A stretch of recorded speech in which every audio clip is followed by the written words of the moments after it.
Musical Fidelity's brand new Nu-Vista 600.2 is a rarity in hi-fi nowadays. I mean, rather than bowing to our ever-changing digital future, they've gone a different route, and they've taken things back to the basics.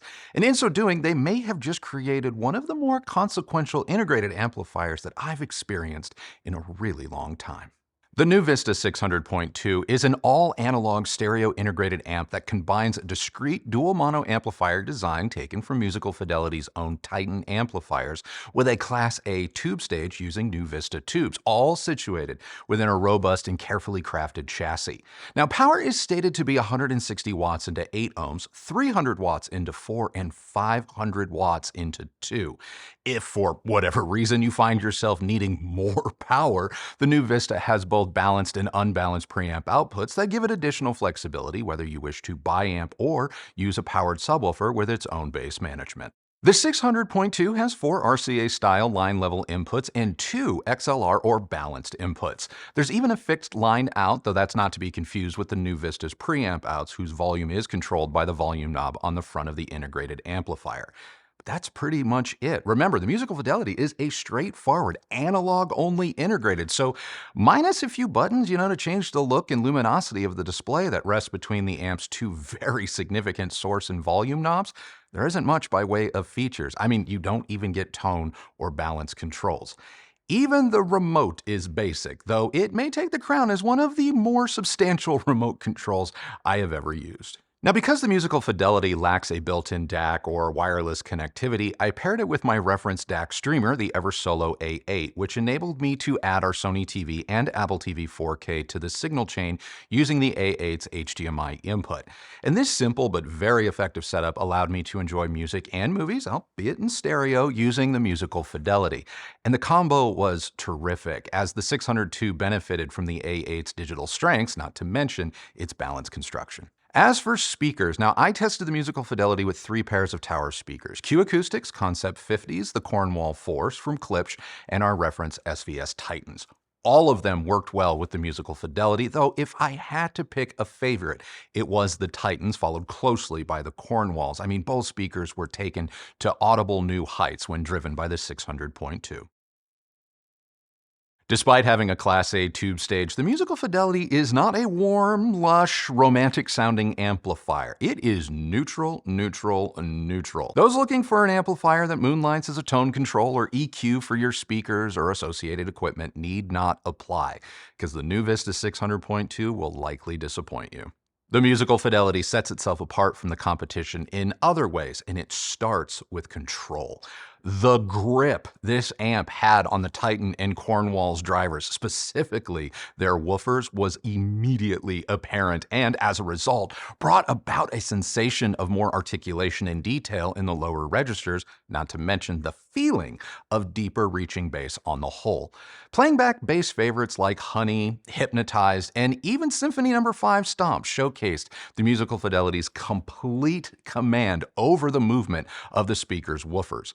Moreover, that start-stop immediacy and lack of bloat or overhang, unless it was purposely in the recording, for example, the live kick drums throughout Tori Amos's Diving Deep, meant that every single note upstream came across more clearly.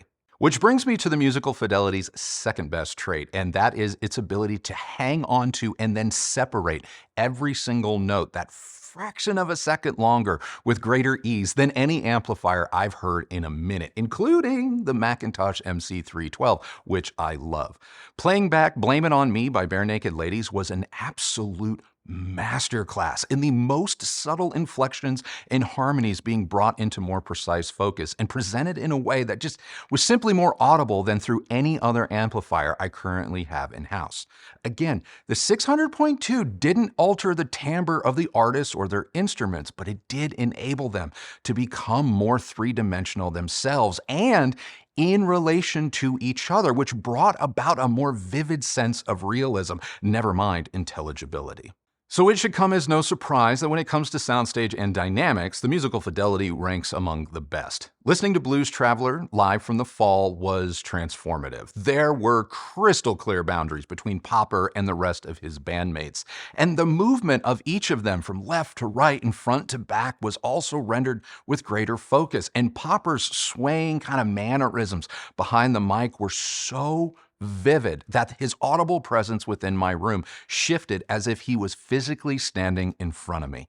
Needless to say, Musical Fidelity's ability to let the natural imaging and dispersion of your speakers, drivers, and cabinet construction achieve their maximum potential would be an understatement. And as for dynamics, I think you know where this is going. There wasn't a recording track, genre, or even sound effect that the 600.2 couldn't render faithfully in terms of scale and impact, regardless of its volume. While I have more powerful amplifiers in-house, at least on paper, I don't think you'd notice because from the moment I press play, the Musical Fidelity outshined them all. As you might expect, this level of precision and excellence doesn't come cheap. However, in high-end circles, one could argue that the Musical Fidelity's roughly $10,000 asking price is a relative bargain considering the competition. Still, even at 10 grand, you don't get everything you'll likely need to take full advantage of many of today's formats. And this means budgeting for things like a DAC and a streamer if you're into digital music. And while the Eversolo A8 is by no means free, its price-to-performance ratio makes it a no-brainer in earning my recommendation. Still, though, it raises the cost of ownership of an amp like the Musical Fidelity by $2 grand. And if you're into vinyl, it's the same story. You've got to bring your own phono preamp to the party, which is an additional expense, and so on and so forth.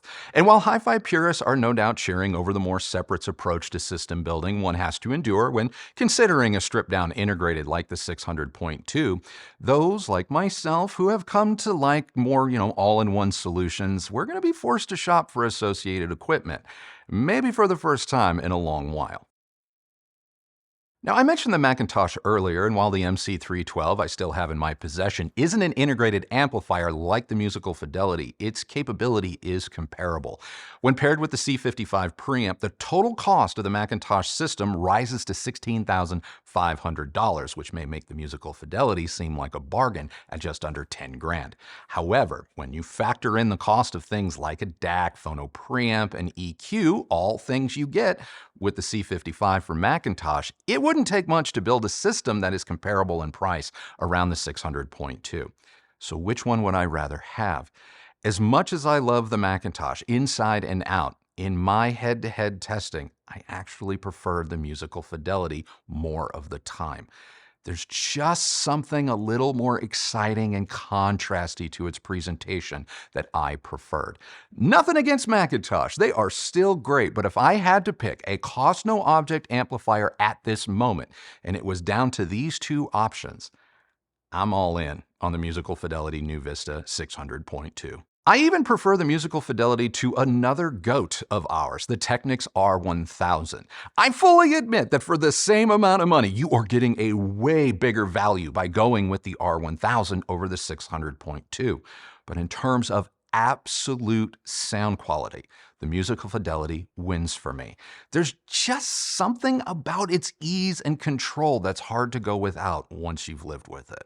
Now, another integrated amplifier I feel is comparable to the Musical Fidelity in many ways is the Michi X3 from Rotel. Similar to the Musical Fidelity, the Michi has no issues driving most speakers on the market and does so with a sense of finesse and control that is very addictive. Now, I did not have the X3 on hand to test against the Musical Fidelity, so I am not going to pick a subjective winner as it has been well over a year since I spent real time with the Michi. Suffice to say, it's a very, very good integrated amplifier that packs more features and options compared to the 600.2 at a far lower cost than any of the integrateds I've discussed so far. However, the one amp that I kept thinking about while evaluating the 600.2 was another Musical Fidelity piece, the M8XI.